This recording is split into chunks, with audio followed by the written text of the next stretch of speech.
I've seen so many different art hack videos and I wanted to test out some for myself just to see if they actually work. So I'm going to show you what I found and give them a ranking on whether I think they're worth it or whether I think you should just skip. Hello and welcome back to my channel. My name is Gemma and I create weekly art content, so make sure you subscribe. For my first one, I thought this was an absolutely ingenious hack. We all know that art materials can be really expensive, and if you let them dry out then it's just a big fat waste. I wanted to test out a DIY Stay Wet palette. Now this one is really easy to create. All you need for this one is a little container. I've got a takeaway container here and also some baking paper. In the US I think that this is called parchment paper. You need these two things along with some paper towel. Now what you're going to do is fold up your paper towel and then place it inside of the little box, and then you're going to pour some water over the top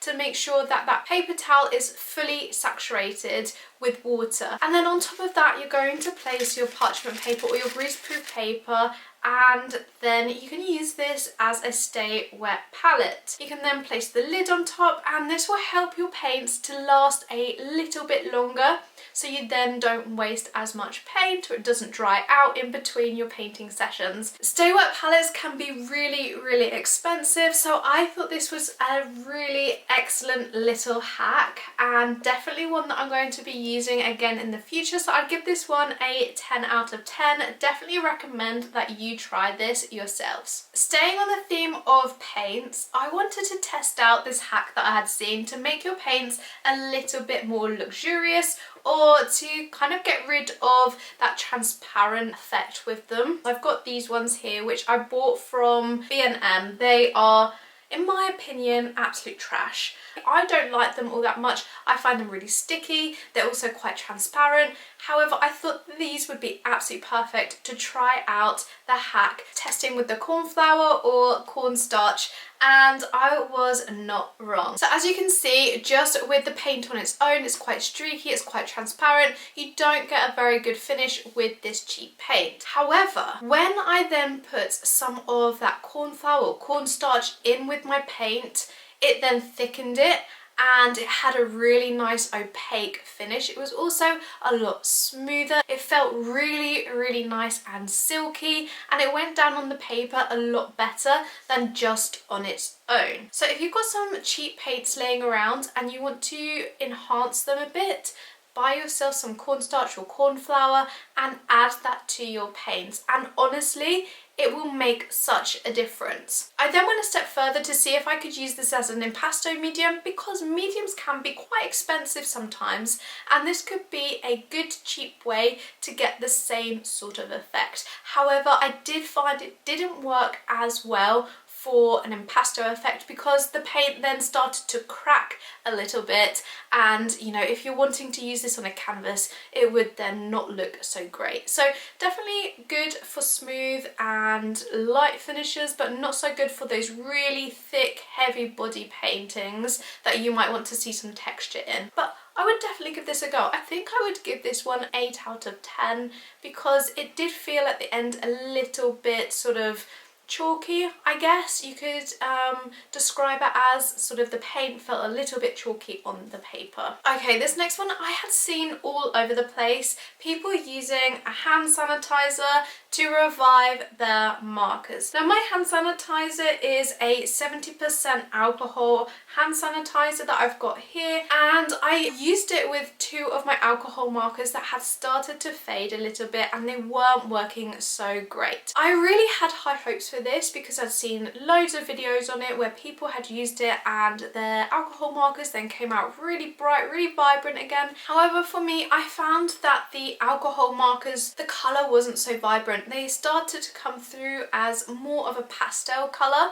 So it did start to revive my alcohol marker, but not to the extent that I thought maybe it would. So I'm going to give this one a 2 out of 10. I didn't think that this method was that good, so I think I will try in the future with a straight up alcohol solution. This next one I thought was a much better hack for using my alcohol markers, and that's to use it with a straw. So for this one I made myself a little stencil, and then I use my straw and my alcohol marker together. So you're going to open up your alcohol marker, place that in one hand, hold your straw in your mouth and with your other hand, and direct it over the top of your alcohol marker. Now when you blow into your straw, that's going to go through over the top of your alcohol marker, and you're going to end up with a spray paint effect on your paper. So it will start to move some of that alcohol ink from your marker onto your paper just with the air, and you can create some really nice effects with this, and you can use different colours on top of the other, and you can create some really nice pieces. It was a little bit tricky to just make sure I was getting my pen in the correct position, but once I got going I found that it worked really well, so I'd give this one a 6 out of 10. I'd be really interested to know some of your favourite hacks and things that you swear by in your artwork that works for you time and time again. So make sure you let me know in the comments so I can test some of these ones out that you guys suggest. Gesso can be used for a whole number of things, but I think if you prime your sketchbook with it, you can get some really nice textures in there to get the effect of working on a canvas. So I like to add in 3 or 4 layers, and each time I paint my layer in the opposite direction to start getting some textures in my work. Once I have added my gesso to my paper and let that completely dry, I then will go over the top and I will tint that paper, because I find it really useful working on a tinted paper rather than on a straight up white plain paper.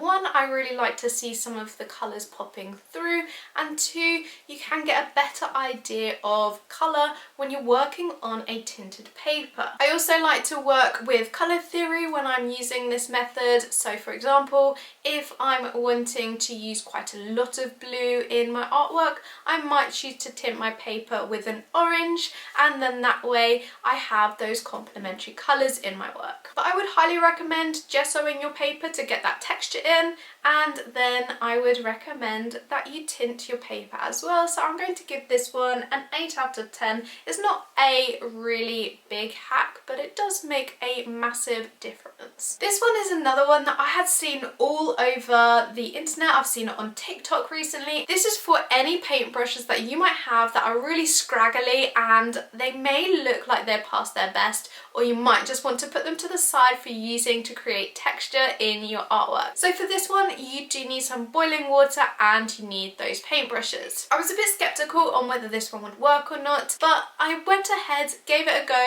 and I was absolutely amazed. Honestly, I was amazed. Now all you do is pour your boiling water into a cup and then you dip your paintbrushes in. I had to dip mine in a couple of times and the paintbrush just went straight back to its nice original point without any sprayed hairs, and I think that this one is a really good little hack, so you don't have to spend out on brand new paintbrushes. You can just try and revive and keep yours going for that much longer. So I'd give this one a 9 out of 10. This next hack I do with my students at school, and that is to use a pencil or graphite stick or charcoal on the back of an image, and then you use that to help you with your tracing. Now I recently saw the Ray Dizzle hack video and she used a soft pastel, so I wanted to test out the charcoal and the soft pastel side by side to see which one would be the better option. So as you can see, I just used a regular old charcoal stick on one side and then I've got a red pastel on the other. The charcoal went down pretty easily, although it doesn't go on as quickly as the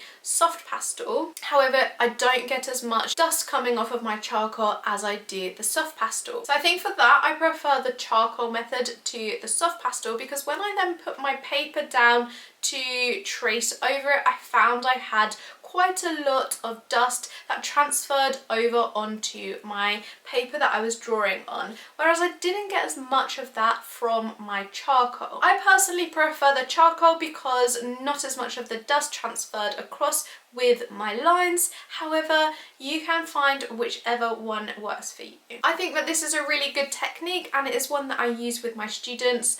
However, I think I personally prefer the charcoal to the soft pastel. Soft pastel I would give 6 out of 10 just because it does transfer a lot of dust. I would give the charcoal a 7 out of 10 because I don't really like the feeling of the charcoal. This is a hack that I have used before in the past, and it's to try and speed up your painting time. So blocking in all of your paints first and then adding details in with your colouring pencils. This can work really well and it can help speed up your work so that you've got a nice multimedia piece. My very last hack for you is to use a white oil pastel or a white pencil instead of a masking fluid. Now if you don't have the funds for a masking fluid but you do have a white pencil or a white oil pastel, you can put down your highlights in your artwork and then you can leave them and paint over the top. Those highlights will maintain in your artwork because the water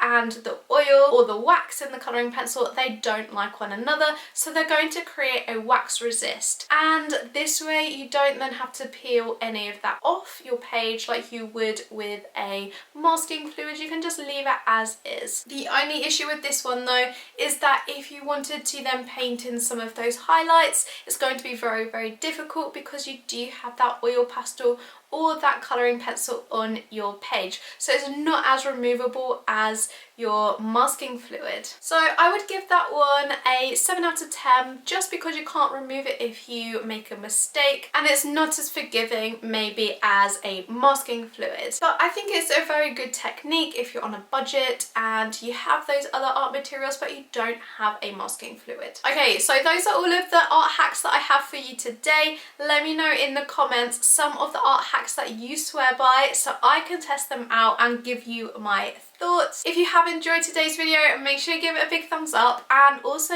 make sure you subscribe. I will see you in the next one. Thank you so much for watching. Bye guys.